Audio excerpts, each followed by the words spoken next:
परमेश्वर का धन्यवाद हो आज के सुंदर दिन के लिए कि प्रभु ने फिर से हमें अवसर दिया कि हम उसकी आराधना अपने घरों में अपने परिवार के साथ कर सकें। हम धन्यवाद देते हैं कि प्रभु ने हमें संभाला, इस पूरे सप्ताह हमारी रक्षा, हमारी मदद की और बड़े दिन के अवसर पर फिर से उसने हमें अपने घरों में अपने परिवारों के साथ एकत्रित किया, जिससे कि हम उसके जन्म उत्सव को मना सकें। आज की रविवार की आराधना में आप सबों का स्वागत है और मैं विश्वास करता हूं कि आज की आराधना के द्वारा हम सबों को आशीष मिलेगी। आज के मनन के लिए जो खंड मैंने चुना है वो पाया जाता है निर्गमन की पुस्तक, उसका 7वां अध्याय 1 पद से 13 पद तक। Exodus chapter 7 versus 1 to 13। अब हम पिछले कई दिनों से एक विशेष सीरीज को देख रहे हैं, गॉड रिमेंबर्स।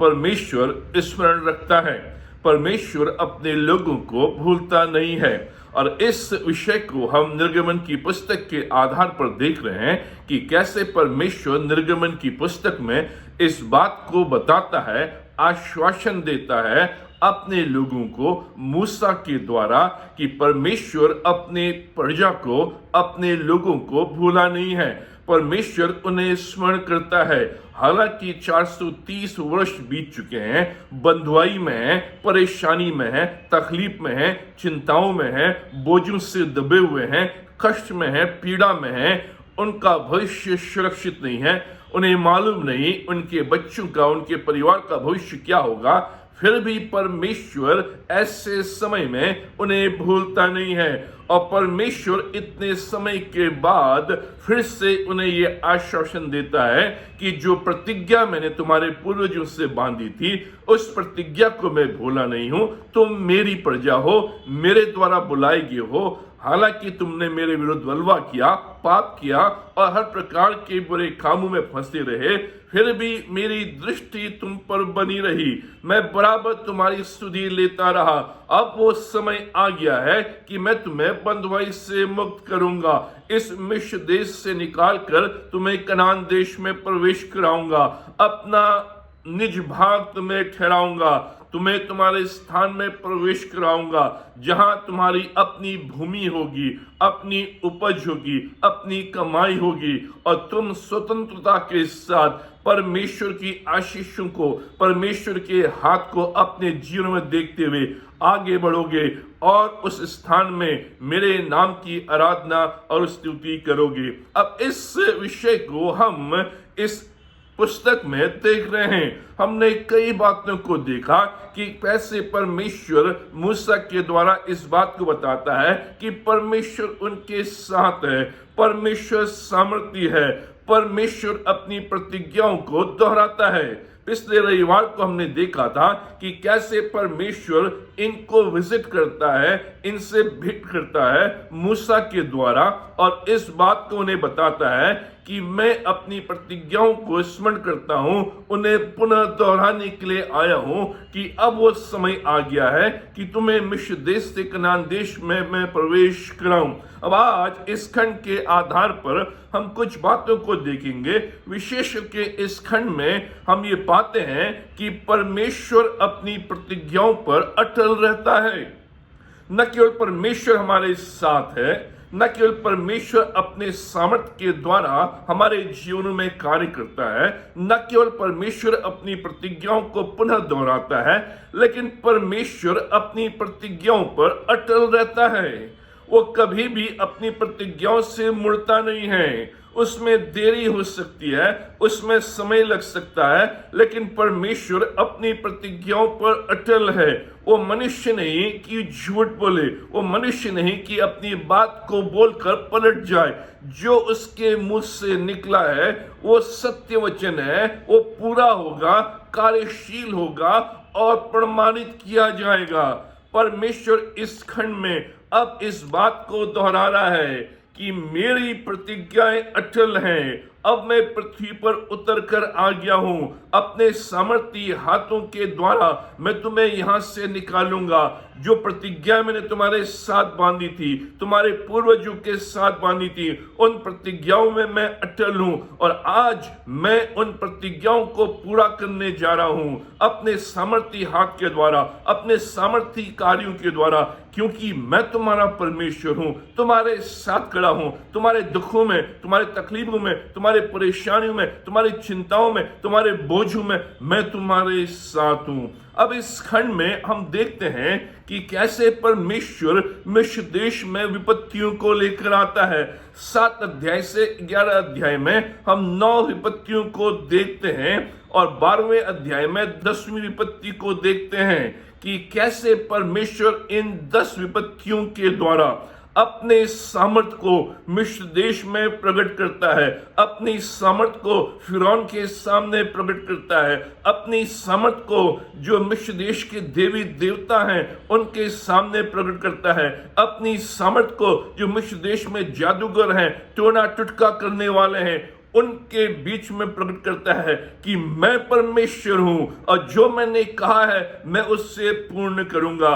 तुम्हारे जो जादूगर हैं, तुम्हारे जो देवी देवता हैं, वो अपने वचनों से मुड़ सकते हैं, लेकिन मैं सच्चा परमेश्वर हूं, सामर्थी कार्य करने वाला परमेश्वर हूं। और इसलिए अब मैं इन विपत्तियों के द्वारा मिस्र देश में अपनी सामर्थ को प्रकट करूंगा और फिरौन के सामने इस बात को मैं लेकर आऊंगा, मिस्र देश के लोगों के सामने इस बात को मैं लेकर आऊंगा कि यहोवा परमेश्वर अपने सामर्थी हाथों के द्वारा अपनी निज प्रजा को, अपने लोगों को बंधुआई से छुड़ाएगा, पाप से मुक्त करेगा, बोझों से मुक्त करेगा, कष्टों से मुक्त करेगा, पीड़ाओं से मुक्त करेगा और उन्हें उस सुनहरे संसार में प्रवेश कराएगा जो उसने प्रतिज्ञा की है। उनको आशीष के देश में ले जाएगा, वो देश जो धनाढ्य देश है, जहां वो अपनी उपज खाएंगे, अपनी कमाई को खाएंगे, अपने परिश्रम के कार्यों को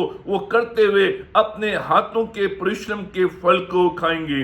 अब ये 10 विपत्तियां परमेश्वर मिस्र देश में लेकर आता है, क्योंकि जो फिरौन वहां का राजा है वो अपने मन को कठोर किए हुए है कि कैसे वो अपने मन को कठोर करते हुए सामर्थी परमेश्वर के विरोध में खड़ा हुआ है, क्योंकि वो सोच रहा है वो सामर्थी है, उसके आगे कोई देवी देवता नहीं, उसके आगे कोई परमेश्वर नहीं, उसके आगे मूसा और हारून नहीं, वही सामर्थी है। और इसलिए परमेश्वर ये प्रकट करना चाह रहा है और फिरौन अपने मन को कठोर किए हुए है।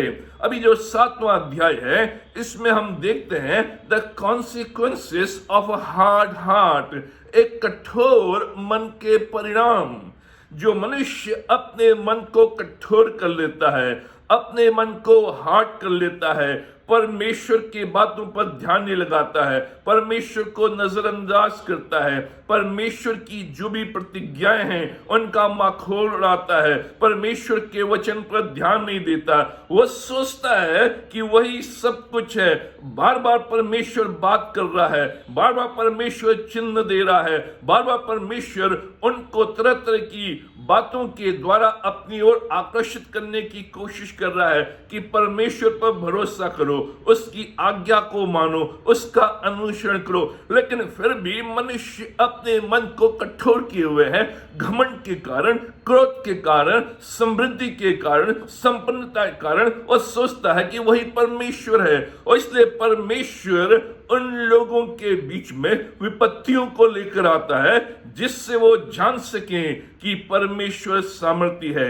अब यहां पर हम देखते हैं कि कैसे जो फिरौन है अपने हृदय को वो कठोर किए हुए है, परमेश्वर के कार्य में वो बाधा डाल रहा है।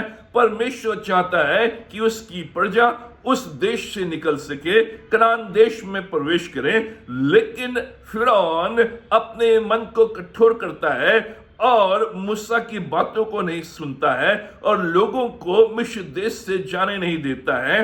अपने हृदय को कठोर किया है, परमेश्वर के अधिकार को वो मान नहीं रहा है और वो अपने आप में एक तरह से अंधा हो गया है घमंड के कारण, अधिकार के कारण। अपने अधिकार के आगे, अपने घमंड के आगे वो किसी को नहीं देखता है, परमेश्वर की बात को स्वीकार करने के लिए तैयार नहीं है, परमेश्वर के आदेश को स्वीकार करने के लिए तैयार नहीं है।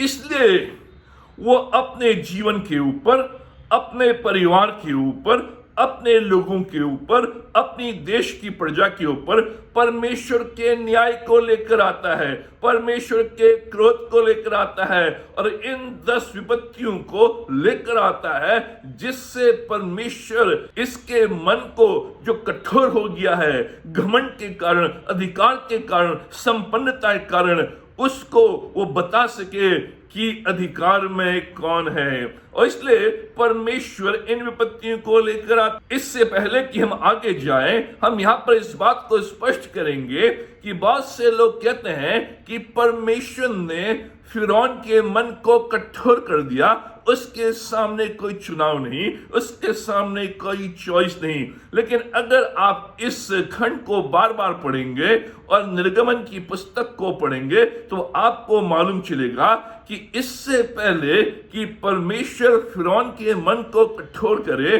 फिरौन अपने मन में हठीला है।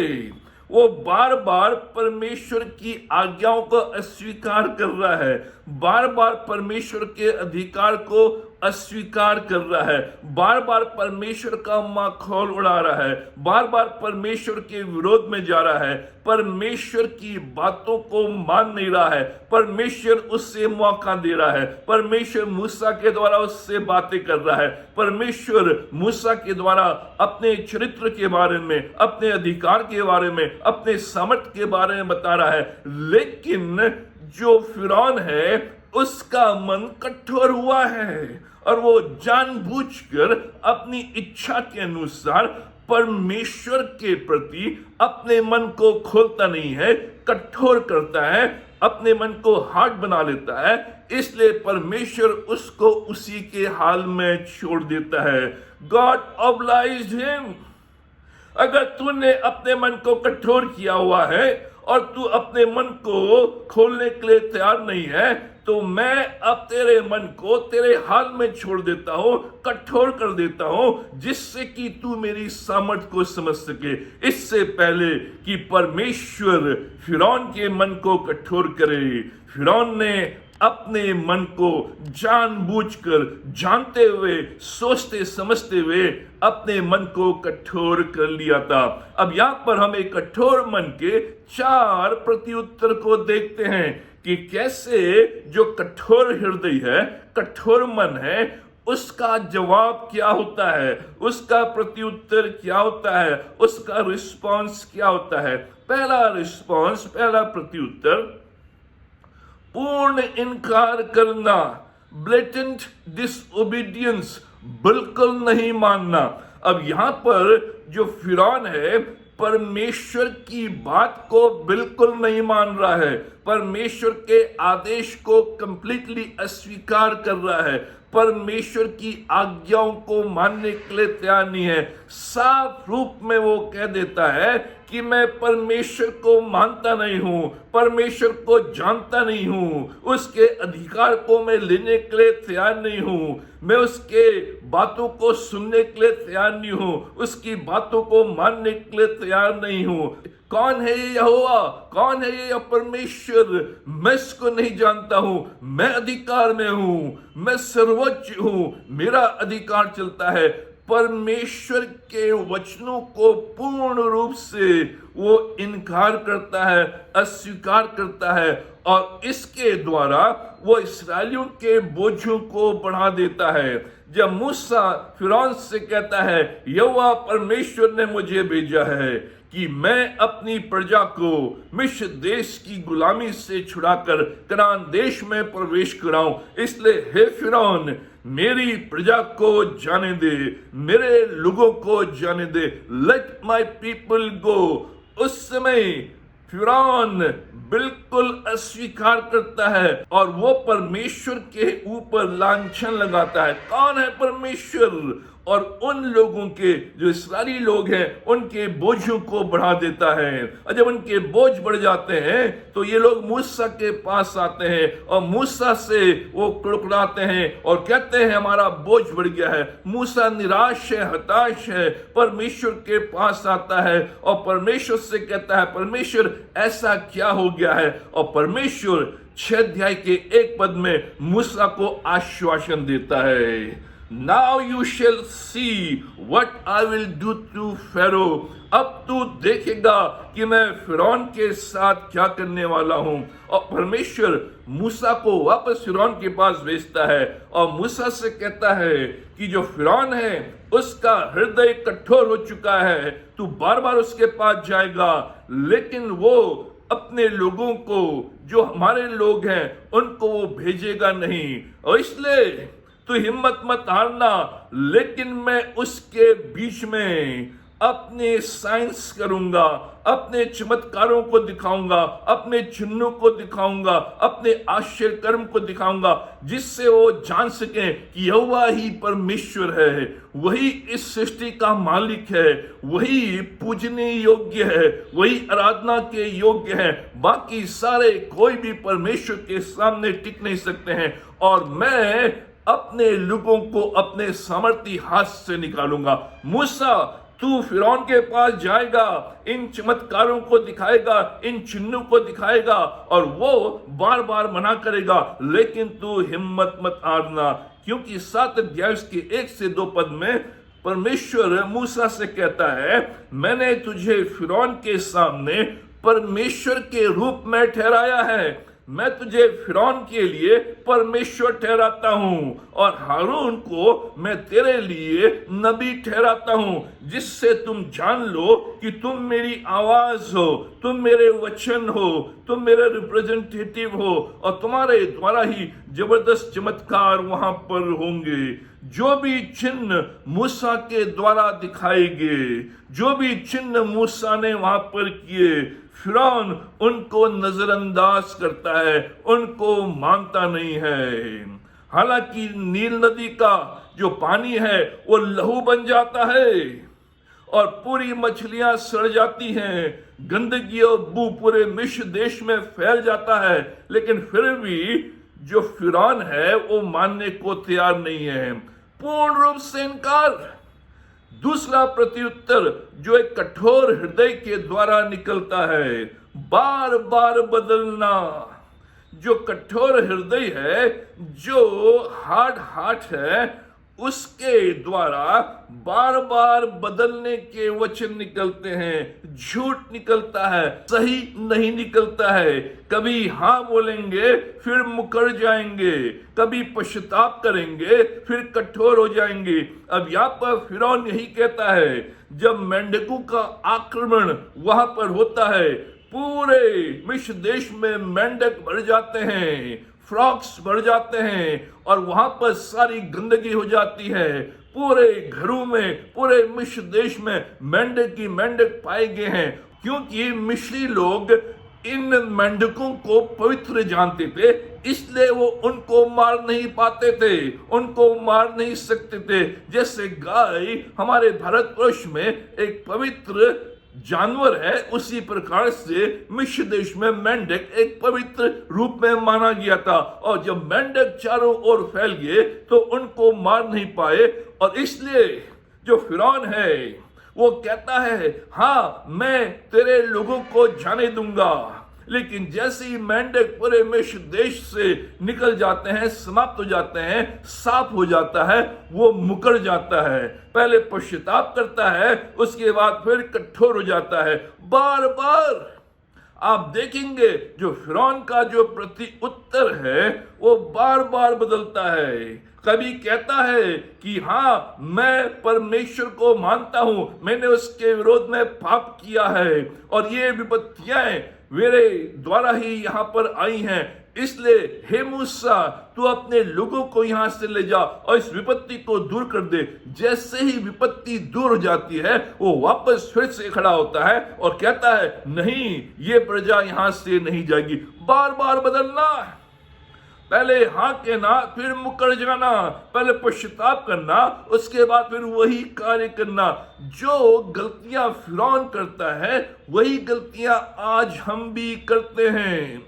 जब सब कुछ बदल जाता है, जब कुछ नहीं होता है, जब कोई विकल्प हमारे सामने नहीं आता है, तब हम परमेश्वर के पास आते हैं। जब हम देखते हैं कि मेंढक चारों ओर फैल गए हैं, अब कोई उपाय नहीं है, कोई विकल्प नहीं है, सारी समस्याओं से हम घिर गए हैं, हमने हर उपाय को अपने हाथों में लिया, कोई भी उपाय हमारे काम नहीं आया, अब कोई भी विकल्प नहीं है, सब कुछ बिगड़ गया है। उस समय हम परमेश्वर के पास आते हैं, उस समय परमेश्वर को पुकारते हैं, जब सारे रास्ते बंद हो जाते हैं। लेकिन जब सब कुछ ठीक हो जाता है, सब कुछ शांत हो जाता है, जो मेंढक हैं देश से निकल जाते हैं, घरों से निकल जाते हैं, परिवारों से निकल जाते हैं, और सब कुछ साफ है, शांत है और अच्छा हो गया है, परमेश्वर को भूल जाते हैं। मेंढकों के चले जाने के बाद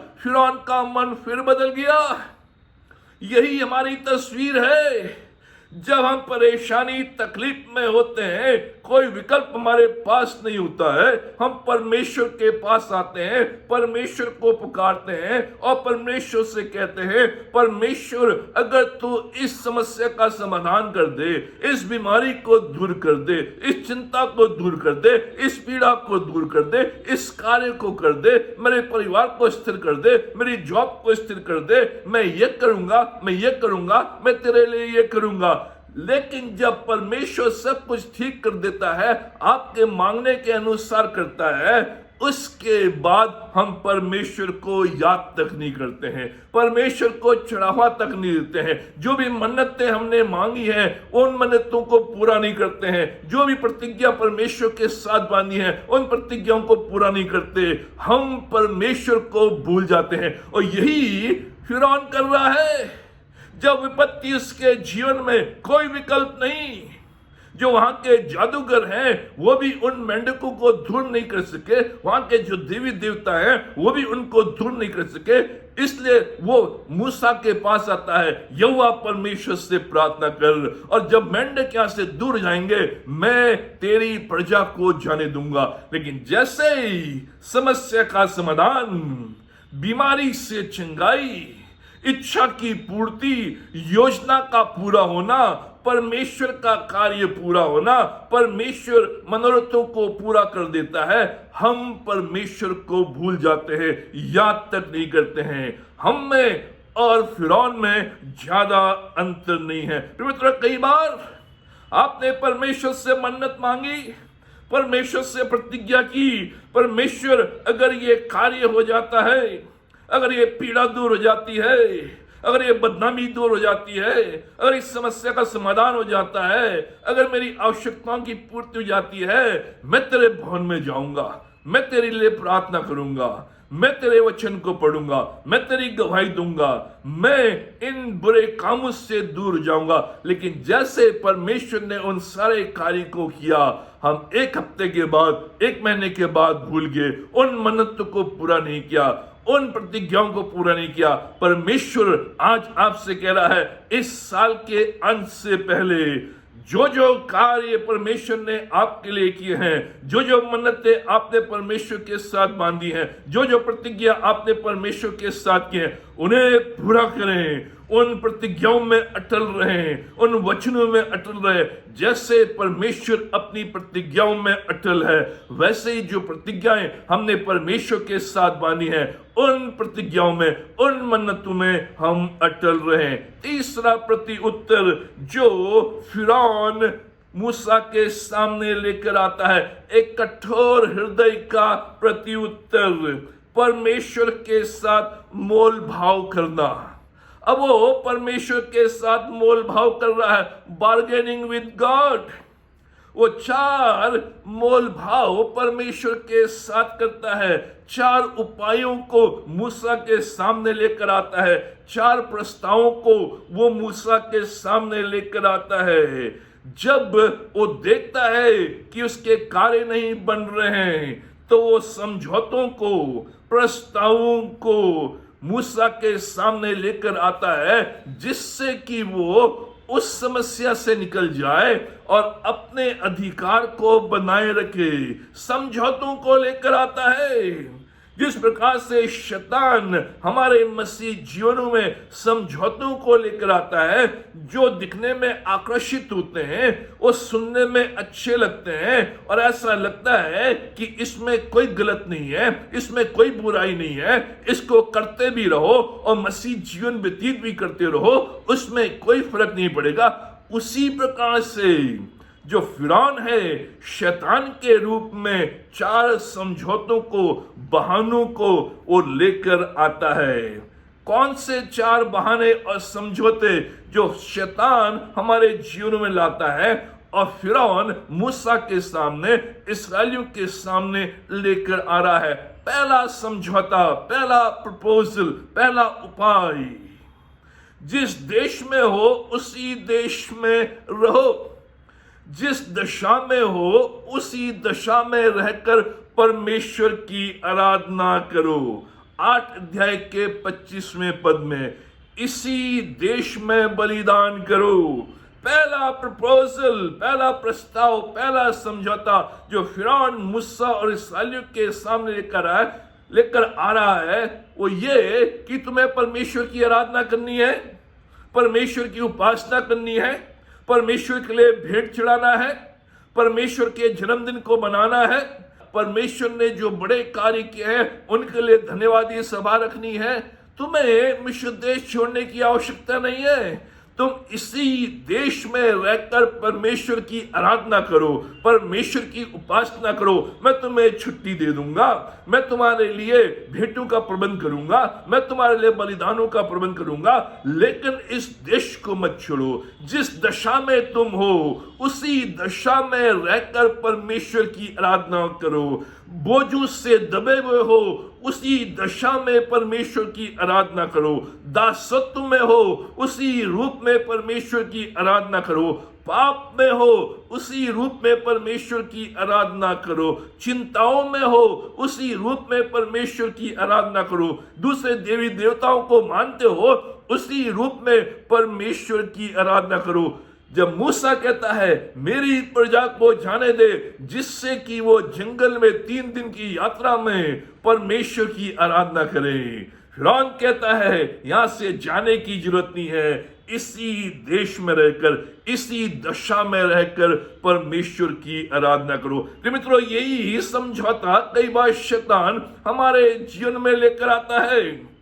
तुम्हें अपना जीवन छोड़ने की आवश्यकता नहीं है, तुम्हें अपना पुराना जीवन छोड़ने की आवश्यकता नहीं है, तुम्हें अपने पुरानी आदतों को छोड़ने की आवश्यकता नहीं है, तुम्हें उन प्रतिज्ञाओं को पूरा करने की आवश्यकता नहीं है जो तुमने परमेश्वर के साथ बांधी हैं, उन मन्नतों को पूरा करने की आवश्यकता नहीं है जो मन्नतें तुमने परमेश्वर के साथ बांधी है। जिस दशा में तुम हो, जिस घर में तुम हो, जिस देवी देवताओं की तुम पूजा कर रहे हो, जिस पापमय जीवन में तुम हो, जिन बुरी आदतों से तुम घिरे हुए हो, जिन बोझों से तुम दबे हुए हो, जिन प्रकार की बातों में तुम लगे हुए हो, उसी दशा में रहकर परमेश्वर की आराधना करो। उसी दशा में रहकर उसके जन्म उत्सव को मनाओ। उसी दशा में रहकर न्यू ईयर की आराधना में सम्मिलित हो। उसी दशा में रहकर न्यू ईयर में जो भी रेजोल्यूशंस हैं उनको तुम लो। अपनी दशा बदलने की आवश्यकता नहीं, अपनी दिशा बदलने की आवश्यकता नहीं, अपने जीवन को बदलने की आवश्यकता नहीं, अपने पिछले जीवन को छोड़ने को त्यागने की आवश्यकता नहीं। उसी जीवन में रहते हुए आज बहुत से लोग पापमय जीवन में रहते हुए, पिछले जीवन के कार्यों में रहते हुए, बुरी आदतों में रहते हुए, बुरे कार्यों में फंसे हैं, उनमें रहते हुए परमेश्वर की आराधना कर रहे हैं। यह शैतान लेकर आता है। तुम्हें कुछ भी छोड़ने की आवश्यकता नहीं है, बदलने की आवश्यकता नहीं है। लेकिन मूसा कहता नहीं, हम इस दशा में रहकर परमेश्वर की आराधना नहीं कर सकते।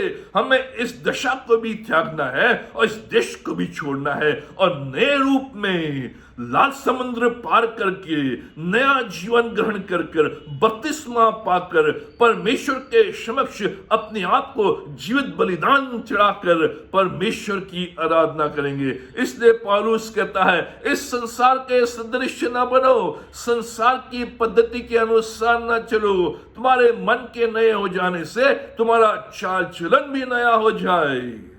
इस संसार की पद्धति में रहते हुए परमेश्वर की आराधना नहीं कर सकते हो। तुम्हें अपने मन को बदलना है, अपनी पद्धति को बदलना है, अपने संस्कार को बदलना है, अपने हृदय को बदलना है, अपने जीवन को बदलना है, जिससे कि तुम्हारा चाल चलन नया हो जाए और उस नए चाल चलन में रहते हुए परमेश्वर की आराधना करो। दूसरा समझौता जो फिरौन मूसा और इस्राएलियों के सामने लेकर आता है, वो समझौता शैतान हमारे सामने भी लेकर आता है।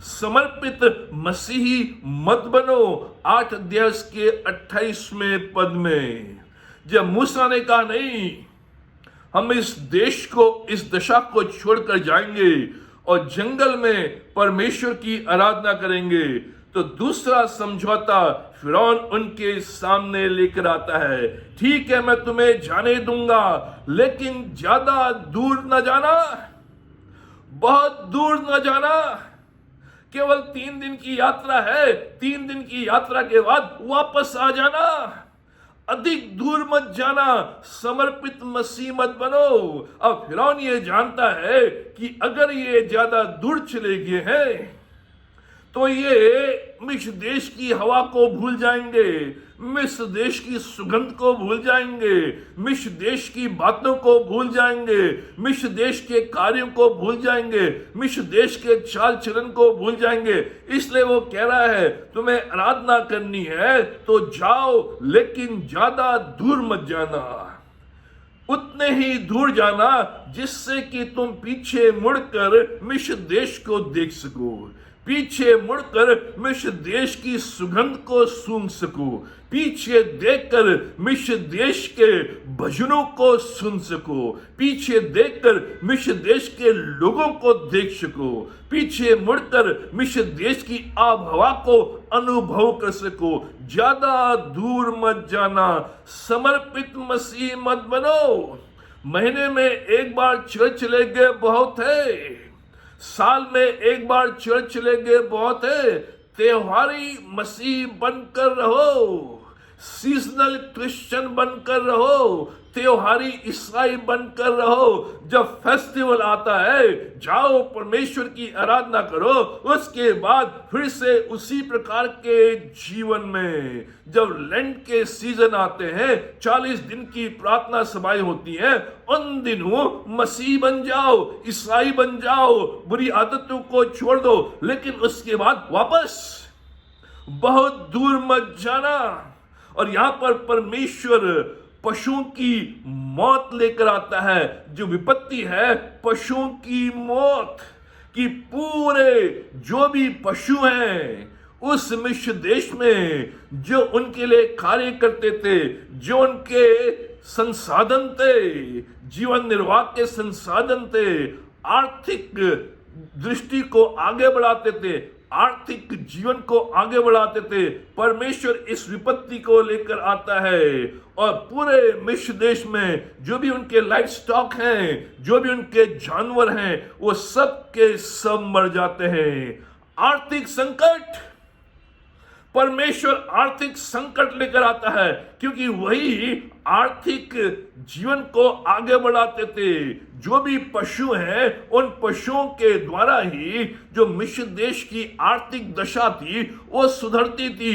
आर्थिक जो भी इनकम लाभ होता था उनके द्वारा होता था। जैसे आज मशीनें हैं, जैसे आज कारखाने हैं, फैक्ट्रीज हैं, कंपनीज हैं, जो भी ये सारी चीजें हैं, उनके द्वारा आर्थिक रूप में हमारा देश आगे बढ़ता है।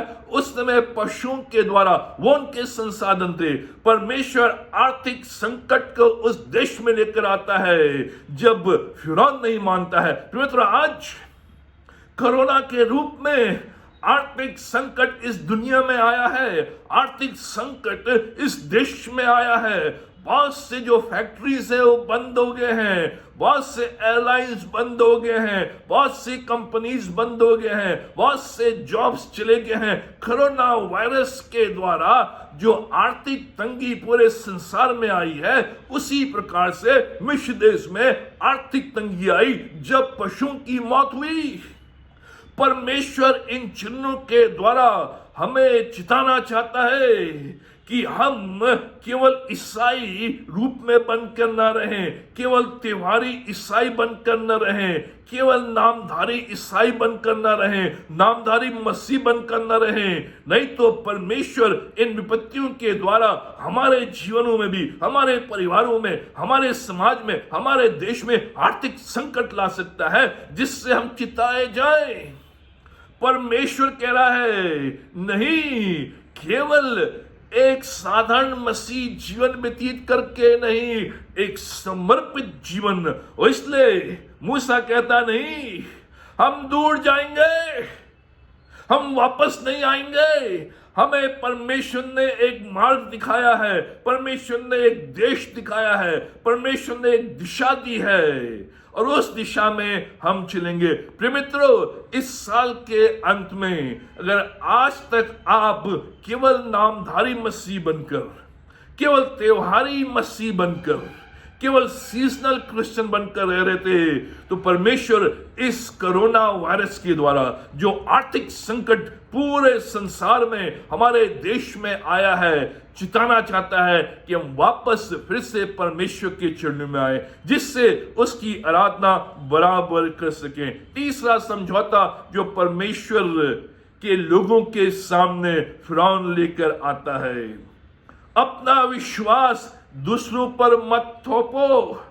10 अध्याय के 11वें पद में, जो भी तुम्हारा विश्वास है, जो भी तुम्हारे संस्कार हैं, जो भी तुम्हारे सिद्धांत हैं, वो दूसरों के ऊपर न थोपो। 11वें पद में लिखा है 10वें अध्याय के, तुम पुरुष ही जाकर यहोवा की उपासना करो। ठीक है, तुम इस देश में आराधना नहीं करना चाहते हो, जाना चाहते हो, जाओ, लेकिन बहुत दूर मत जाओ। मूसा उसका भी इनकार करता है, तो तीसरा समझौता फिरौन लेकर आता है। ठीक है, अगर तुम्हें दूर जाना है, परमेश्वर के भवन में जाना है, परमेश्वर के निवास स्थान में जाना है, परमेश्वर के उस देश में जाना है जो देश उसने निर्धारित किया है, तो केवल पुरुष ही जाकर परमेश्वर की आराधना करो। क्यों? क्योंकि पुरुष अगर जाएंगे 1 महीने के बाद, 2 महीने के बाद, 1 साल के बाद वापस फिर से मिस्र देश में आएंगे, क्योंकि उनकी पत्नियां यहीं हैं, उनके बच्चे यहीं हैं, उनके परिवार यहीं हैं, उनकी संपत्ति है, सब कुछ यही है। ज्यादा दूर तो जाओ, लेकिन केवल पुरुष जाओ, केवल पुरुष ही जाकर यहोवा की आराधना करो।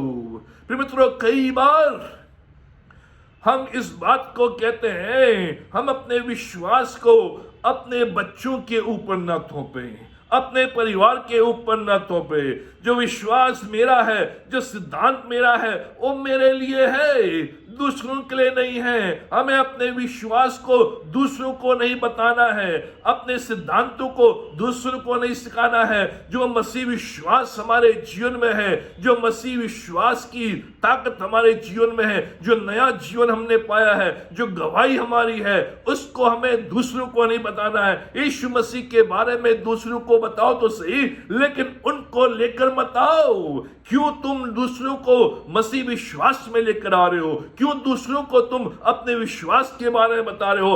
अपने तक ही सीमित रखो, अपने तक ही उसको रखो, दूसरों पर न थोपो। कई बार हम माँ बाप भी इस बात को कहते हैं, बच्चों का अपना जीवन है, उनके अपने सिद्धांत हैं, उनका अपना चाल चलन है, उनके अपने विश्वास है, हमें अपने विश्वास को उनके ऊपर थोपना नहीं है। लेकिन मूसा कहता है, हमारे समस्त परिवार के लोग परमेश्वर की आराधना करने के लिए जाएंगे, केवल पुरुष नहीं, स्त्रियां भी जाएंगी, बच्चे भी जाएंगे, जवान भी जाएंगे, पुरुष भी जाएंगे, सब कोई परमेश्वर की आराधना के लिए जाएगा। हमारा जो विश्वास हमने पाया है, हमने जो विश्वास परमेश्वर के वचन के द्वारा पाया है, उस विश्वास को हमें अपने परिवार के साथ बांटना है, अपने बच्चों के साथ बांटना है, अपने मित्रों के साथ बांटना है, जिनके संपर्क में हम आते हैं उनके साथ बांटना है, जिससे कि हमारा समस्त परिवार परमेश्वर की आराधना करे। कई बार हमारा संपूर्ण घराना परमेश्वर में नहीं है, संपूर्ण घराना मिलकर परमेश्वर की आराधना नहीं करता है। हम कहते हैं उनका अपना कार्य है, हमारा अपना कार्य है, लेकिन मूसा कह रहा है हम सब मिलकर परमेश्वर की आराधना करेंगे। चौथा समझौता जो फिरौन इस्राएलियों के सामने, मूसा के सामने रखता है, अपना संपूर्ण प्रभु को मत दो। Don't commit everything. 10 अध्याय के 24वें पद में वो कहता है ठीक है तुम जाओ, पुरुष भी जाओ, स्त्रियां भी जाएं, बच्चे भी जाएं, लेकिन केवल अपनी भेड़ बकरी और गाय बैल को छोड़कर जाओ। चौथा समझौता, पहली बात वो लेकर आता है इसी देश में आराधना करो। दूसरी बात वो लेकर आता है ज्यादा दूर मत जाओ। तीसरी बात वो लेकर आता है केवल पुरुष ही जाकर आराधना करो। अब वो देख रहा है कि मूसा नहीं मान रहा है और वो कह रहा है कि नहीं, संपूर्ण घराना परमेश्वर की आराधना करेगा। चौथे समझौते को वो लेकर आता है, ठीक है पूरा परिवार चले जाए, लेकिन अपने गाय बैल, अपने भेड़ बकरी यहीं छोड़कर चले जाओ। जो भी तुम्हारे संसाधन है, जो भी तुम्हारी संपत्ति है, जो भी तुम्हारा घर है, जो भी तुम्हारा कारोबार है, जो भी तुम्हारी फैक्ट्री है, जो भी तुम्हारे कार्य हैं, उनको यहीं छोड़कर चले जाओ। क्यों?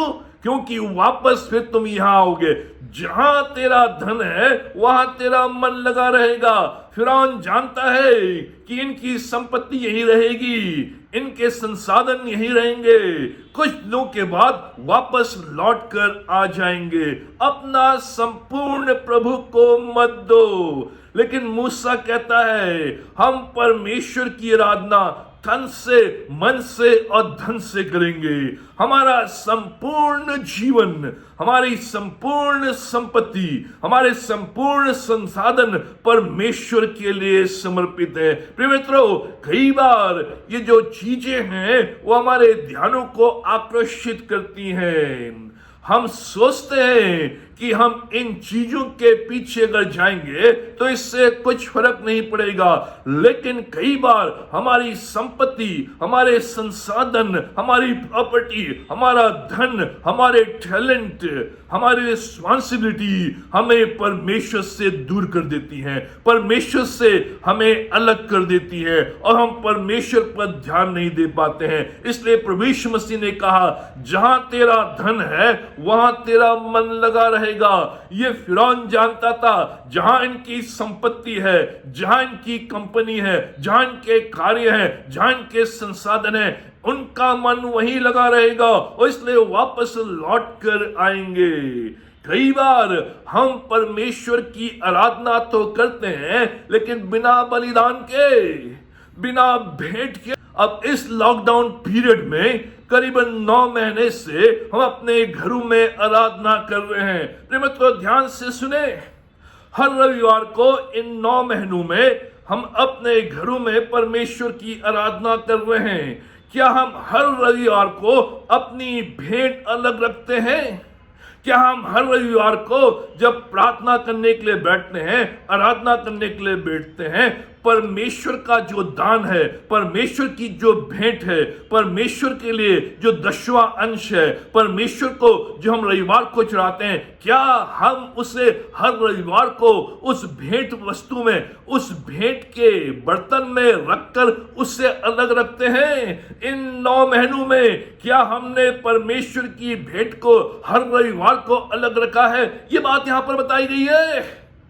हम परमेश्वर की आराधना कर रहे हैं बिना भेंट चढ़ाए, हम परमेश्वर की आराधना कर रहे हैं बिना बलिदान चढ़ाए। कैसे परमेश्वर की सामर्थ हमारे जीवन में आएगी, कैसे परमेश्वर की आशीष हमारे जीवन में आएगी, कैसे परमेश्वर हमारे लिए कार्य करेगा, कैसे परमेश्वर हमारे इनकम को मल्टीप्लाई करेगा जब हम हर रविवार को अपने परिवार में बैठकर उसकी आराधना कर रहे हैं बिना भेंट चढ़ाए हुए। और यहीं पर यह बात आई है, फिरौन कह रहा है परमेश्वर की आराधना करो लेकिन उसके लिए बलिदान मत करो। Serve God without sacrifice. परमेश्वर की आराधना करो, प्रभु की स्तुति करो, परमेश्वर के वचन को सुनो, जो वीडियो टेप भेजा आता है उसको सुनो, लेकिन सैक्रिफाइस मत दो, बलिदान मत चढ़ाओ, भेंट मत चढ़ाओ। लेकिन मूसा कह रहा है हम अपनी संपत्ति के साथ परमेश्वर की आराधना करेंगे, बिना बलिदान चढ़ाए हम परमेश्वर की आराधना नहीं करेंगे, बिना भेंट दिए हम परमेश्वर की आराधना नहीं करेंगे, क्योंकि जो कुछ भी हमारे पास है वो परमेश्वर ने दिया है और उसमें से हमें हर रविवार को, हर महीने परमेश्वर को देना है। चाहे थोड़ा है चाहे ज्यादा है, उससे फर्क नहीं पड़ता है। अपनी सामर्थ्य के अनुसार जो भी सामर्थ परमेश्वर ने हमें दी है, चाहे 1 रुपए की सामर्थ हो, चाहे 10 रुपए की सामर्थ हो, चाहे 100 रुपए की सामर्थ हो, चाहे 500 रुपए की सामर्थ हो, उसके अनुसार हमें देना है। परमेश्वर की आराधना बलिदान के साथ, सर्व गॉड विदाउट सैक्रिफाइस, ये फिरौन उनसे कह रहा है। और आज हम इस आधुनिक युग में ऐसा ही कर रहे हैं, परमेश्वर की आराधना कर रहे हैं, परमेश्वर की सेवा कर रहे हैं, लेकिन बिना बलिदान चढ़ाए, बिना भेंट चढ़ाए। जो सामर्थ प्रभु ने हमें दी है उस सामर्थ के अनुसार हम नहीं करते हैं। हम अपनी संपत्ति को लेकर परमेश्वर की आराधना करेंगे। फिरौन कह रहा है तुम आराधना करो, उपासना करो, लेकिन ये चीजें तुम्हारे जीवन को अफेक्ट ना करें। इन चीजों को बनाकर रखो, इसको परमेश्वर के साथ मत जोड़ो, परमेश्वर की आराधना में मत जोड़ो। ये चीजें अलग है, तुम्हारी आराधना अलग है, तुम्हारी भेंट अलग है, तुम्हारी आराधना अलग है, तुम्हारी संपत्ति अलग है, तुम्हारी सेवा अलग है। लेकिन परमेश्वर का वचन मूसा के द्वारा यह कह रहा है हम परमेश्वर की आराधना बलिदान के साथ करेंगे, हम परमेश्वर की आराधना भेंट चढ़ाकर करेंगे। ये 4 प्रपोजल्स, समझौते, प्रस्तावों को वो मूसा के सामने लेकर आता है, लेकिन मूसा कहता है नहीं, इसमें से एक भी प्रपोजल को, एक भी समझौते को, एक भी प्रस्ताव को हम नहीं मानेंगे। हमारे संपूर्ण घराने, संपूर्ण संपत्ति के साथ मिस्र देश से निकलकर परमेश्वर के स्थान में बलिदान के साथ भेंट चढ़ाते हुए परिवार के साथ उसकी आराधना, उसकी उपासना करेंगे। चौथा प्रत्युत्तर कठोर मन का। 3 प्रत्युत्तर देखे थे, ये चौथा प्रत्युत्तर एक कठोर मन का है, एक रिस्पांस जो कठोर मन से निकलता है। गलती का एहसास होना लेकिन सच्चा पश्चाताप न करना, जो 9 अध्याय में हम पाते हैं। गलती का एहसास होना कि हमने गलत किया है, ये गलती मुझसे हो गई है, ये गलत कार्य है, ये गलत निर्णय है, लेकिन सच्चा पश्चाताप न करना। यही फिरौन कर रहा है, बार बार अपनी गलती का एहसास कर रहा है, मूसा को बुला रहा है हर विपत्ति के बाद। मूसा, मैंने परमेश्वर के विरुद्ध पाप किया है, मैंने अपने मन को कठोर किया, मैंने परमेश्वर की आवाज को नहीं सुना, मैंने तेरी आवाज को नहीं सुना, मैं पश्चाताप करता हूं, मैं अपनी गलती को मानता हूं। और जब समस्या चले जाती है तो पश्चाताप नहीं, गलती का एहसास होना लेकिन सच्चा पश्चाताप नहीं। इसीलिए बार बार फिरौन उसी गलती में गिरता है जो गलती वो कर रहा है। क्योंकि वो गलती का एहसास तो करता है लेकिन पश्चाताप नहीं करता है, उस गलती से मुड़ता नहीं है, उस गलती से फिरता नहीं है, उस पाप से मुंह मोड़ नहीं लेता, उससे वो दूर नहीं चले जाता है, उसके जीवन में परिवर्तन नहीं आता है। इसलिए बार बार गलती का एहसास करने के बावजूद भी पश्चाताप नहीं। पवित्र, यह है कठोर हृदय का उत्तर। हम गलती का एहसास तो करते हैं, हम जानते हैं कि हमने गलती की है, लेकिन हम पश्चाताप नहीं करते हैं और इसलिए उस गलती में हम बार बार गिरते हैं। और इसलिए परमेश्वर ओलों की वर्षा को लेकर आता है, हेल स्टॉर्म, जो पूरे देश में फैलते हैं। ये जो ओलों की वर्षा है, हेल स्टॉर्म है, ये आग के साथ आते हैं और पूरी फसल को, पूरे देश को, पूरे पशुओं को बर्बाद कर देते हैं। इसलिए क्योंकि फिरौन गलती का एहसास करने के बावजूद भी पश्चाताप नहीं कर रहा है, परमेश्वर के चरणों में नहीं आ रहा है और सच्चे रूप में अपने परिवर्तन को प्रकट नहीं कर रहा है। एहसास हुआ लेकिन उसके जीवन में कोई बदलाव नहीं। मित्रों, यह जबरदस्त बात है। आज बहुत सी बार हम अपने जीवन में एहसास करते हैं ये गलत है, ये पाप है, ये बुरा है, ये अच्छा नहीं है, लेकिन हम बदलाव अपने जीवन में नहीं लाते, हमारे जीवन में परिवर्तन नहीं आता है और बार बार उसी गलती में गिर जाते हैं। हमारे अंदर डीप कन्विक्शन तो आता है, हम अंदर जान तो जाते हैं कि हाँ ये गलत है, लेकिन हम कमिट नहीं करते, हम अपने आप को समर्पित नहीं करते, हम बदलते नहीं, परिवर्तित नहीं होते, हमारे हृदय, हमारे मन मस्तिष्क परिवर्तित नहीं होते हैं और इसलिए हम उन चीजों में फंस जाते हैं। ये एक आधुनिक व्यक्ति की तस्वीर है।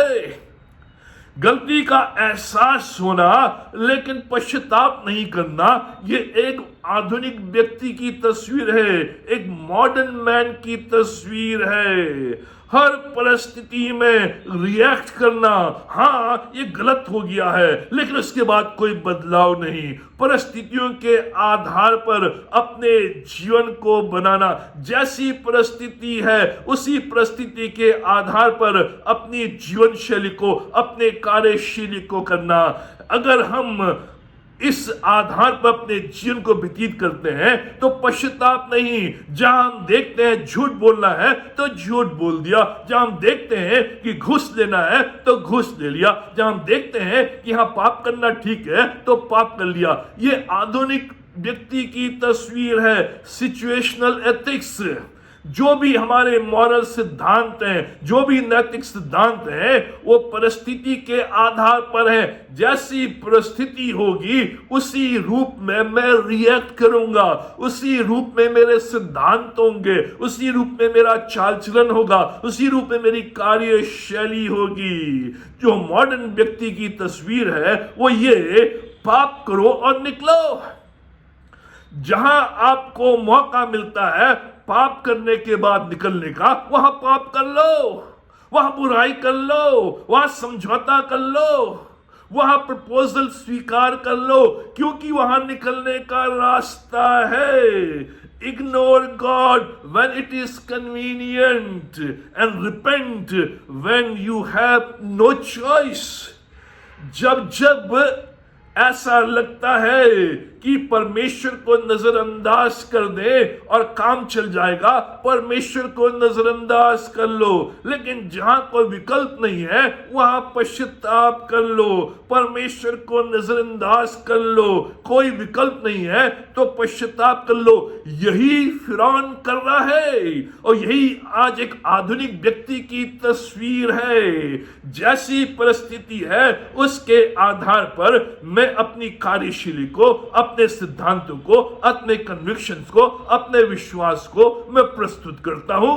और जहां मैं देखता हूं पाप करने के बाद मैं यहां से निकल सकता हूं तो मैं निकल जाता हूं, पाप कर लेता हूं। मैं देखता हूं कि यहां परमेश्वर को नजरअंदाज करना आसान है, वहां मैं परमेश्वर को नजरअंदाज कर लेता हूं। लेकिन जहां मैं देखता हूं कि अब यहां कोई विकल्प नहीं है, तो मैं वहां माफी मांग लेता हूं, मैं गलती का एहसास कर लेता हूं, मैं पश्चाताप कर लेता हूं, लेकिन उसके बाद फिर से उन्हीं कार्यों में ये कठोर हृदय के परिणाम है, ये कठोर हृदय से निकले हुए प्रति उत्तर है। इसलिए परमेश्वर का वचन कहता है, इब्रानी उसका 3 अध्याय 7वें और 8वें पद, यदि आज तुम उसका शब्द सुनो तो अपने मनों को कठोर न करो।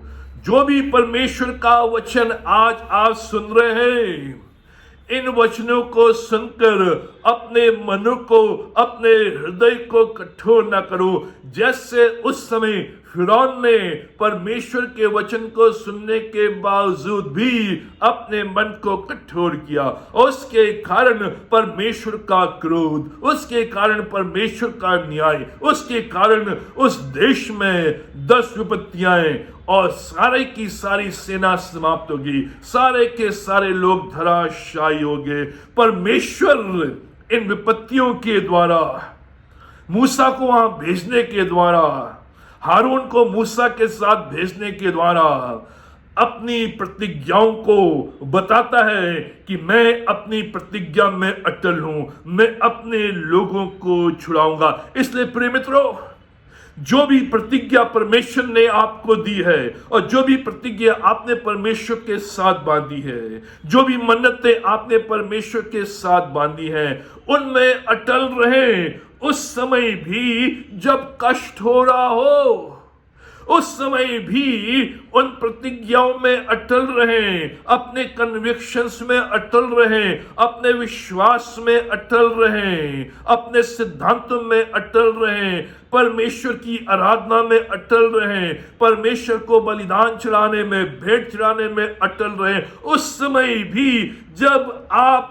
देख रहे हैं कष्ट हो रहा है, कठिन परिश्रम करना पड़ रहा है, मेरे साथ बुरा व्यवहार हो रहा है, उस समय परमेश्वर को कोसना नहीं है, उन प्रतिज्ञाओं को त्यागना नहीं है, उन मन्नतों को त्यागना नहीं है, परमेश्वर से मुंह फेरना नहीं है, लेकिन उस समय भी अपनी प्रतिज्ञा में जो आपने परमेश्वर के भवन में, परमेश्वर के चरणों में एक समय बांधी थी कि मैं इस जीवन को तेरे हाथों में सौंपता हूं, आज के बाद मैं तेरे पीछे चलूंगा, तेरे क्रूस को उठाऊंगा और तेरा अनुसरण करूंगा, तेरी सेवा करूंगा जीवन भर, चाहे कष्ट आए, चाहे तकलीफें आए, आर्थिक तंगी आए, मैं निरंतर तेरी सेवा में रहूंगा, तेरे पीछे चलूंगा। उस समय भी आप अटल रहे। उस समय भी जब समझ में नहीं आ रहा है परमेश्वर ये क्या हो रहा है, मेरे पूर्वजों से तूने प्रतिज्ञाएं की, अब आज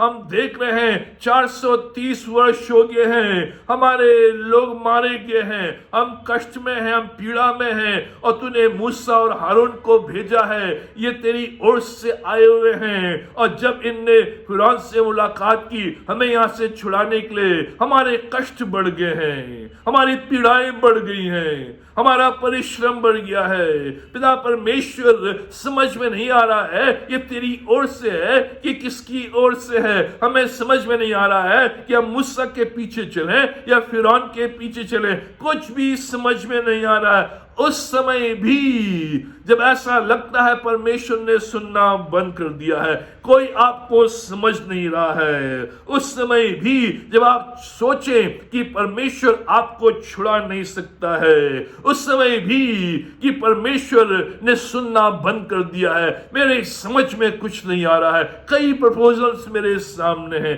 कई प्रस्ताव मेरे सामने हैं, कई समझौते मेरे सामने हैं, उस समय भी उन प्रतिज्ञाओं में, उन मन्नतों में अटल रहें, क्योंकि परमेश्वर छुड़ाने हारा परमेश्वर है, क्योंकि परमेश्वर जानता है कि वो क्या कर रहा है। इसलिए मैं अपनी प्रतिज्ञाओं में अटल रह सकता हूं, अपनी मन्नतों में अटल रह सकता हूं, अपने कन्विक्शंस में अटल रह सकता हूं, अपने विश्वास में अटल रह सकता हूं, अपने कमिटमेंट में मैं स्थिर रह सकता हूं, अटल रह सकता हूं, क्योंकि परमेश्वर जानता है कि वो क्या कर रहा है, मेरे समझ में आए ना आए, क्योंकि परमेश्वर जानता है कि वो क्या कर रहा है, और परमेश्वर जो भी करता है अपने लोगों के लिए बुरा नहीं भला ही करता है। उसकी हमेशा ये योजना रही है कि अपने लोगों को कनान देश में प्रवेश कराए, अपने लोगों को संपन्नता वाले देश में प्रवेश कराए, अपने लोगों को खुशहाली दे, अपने लोगों को संपन्नता दे, अपने लोगों को आगे बढ़ाए, अपने लोगों को ऊंचा करे। उस समय में भी जब कुछ समझ में नहीं आ रहा है, कष्ट और पीड़ाएं हो रही हैं, मुझे उन प्रतिज्ञाओं में, उस विश्वास में, उस अनुसरण में बना रहना है, अटल रहना है, क्योंकि परमेश्वर जो भी कर रहा है भलाई के लिए कर रहा है, उसके द्वारा भला ही उत्पन्न होगी। और ये लोग परमेश्वर के सामर्थी हाथों के द्वारा छुड़ाए गए, कनान देश में प्रवेश कराए गए, उस देश की उपज को खाने पाए, अपने हाथों से परिश्रम करके अपनी कमाई को खाने पाए, स्वतंत्र रूप में उस देश में जहां दूध और मधु की धारा बहती है, खुशहाल है, संपन्न है। परमेश्वर ऐसा करता है। प्रिय मित्रों, आज अपने जीवनों को परमेश्वर के हाथों में सौंपे और कहें, परमेश्वर, इस वर्ष के अंत में अभी तक मैं भटक रहा था, समझौतावादी जीवन व्यतीत कर रहा था, त्योहारी मसीह बनकर रह गया था, अपनी प्रतिज्ञाओं को पूरा नहीं कर पाया, अपनी मन्नतों को पूरा नहीं कर पाया, लेकिन आज मैं तेरे वेदी के समक्ष आता हूं और तुझसे प्रार्थना करता हूं कि मेरी सहायता कर, जिससे कि मैं इस वर्ष के अंत में और आने वाले वर्ष के आरंभ से ही तेरे पीछे चल सकूं, तुझ पर विश्वास कर सकूं, भरोसा कर सकूं कि मेरा परमेश्वर अपनी प्रतिज्ञाओं में अटल है, और वही मांग वो मुझसे करता है कि मैं अपनी प्रतिज्ञाओं में अटल रहूं। परमेश्वर आप सबों को आशीष दे। आइए हम प्रार्थना करें। हमारे महान जीवेश्वर शक्तिमान परमेश्वर पिता, धन्यवाद देते सुंदर समय के लिए, तमाम आशीषों के लिए, रक्षा, मदद, भलाई, करुणा, दया के लिए हम धन्यवाद देते हैं पिता परमेश्वर, जो हम इस वर्ष के अंत में आप पहुंचे हैं। हमारी प्रार्थना पिता परमेश्वर, तुम्हारी सहायता करें। इस पूरे वर्ष तुमने हमें संभाला, हमारी सहायता की, अपने वचन के द्वारा, अपनी आशीष के द्वारा, अपनी सामर्थ के द्वारा हमें परिपूर्ण किया, अपने समक्ष बनाए रखा, अपनी उपस्थिति में बनाए रखा। तेरा सामर्थी हाथ हमारे जीवन में बना रहा। पिता परमेश्वर, जब हम इस वर्ष के अंत में आते हैं और नए वर्ष में प्रवेश करते हैं, तेरी असीम आशीष हमारे जीवन के ऊपर है, तेरा सामर्थी हाथ हमारे जीवन के ऊपर है। पिता परमेश्वर, तुम्हें समान हमारी सहायता। हम प्रार्थना करते हैं अपनी कलीसिया के प्रत्येक परिवार के लिए, हर एक परिवार में तेरी उपस्थिति बराबर बनी रहे, तेरे समान सहायता कर, जो भी आवश्यकता अपने खजाने से पूरा कर, जो भी दुख तकलीफ बीमारी है यीशु के नाम से दूर कर, इस कोरोना वायरस से बचा के रख, और हर एक को तू संभाल और सहायता कर। इस पूरे दिन तुम्हारी रक्षा और मदद कर। ये सब कुछ अपने उद्धारकर्ता प्रभु यीशु मसीह के नाम पर मांगते हैं, आमीन। अब प्रभु यीशु मसीह का अनुग्रह, पिता परमेश्वर का प्रेम और पवित्र आत्मा की संगति हम सबों के साथ और विशेष के इस प्रिय परिवार के साथ आज और हमेशा तक बनी रहे, आमीन।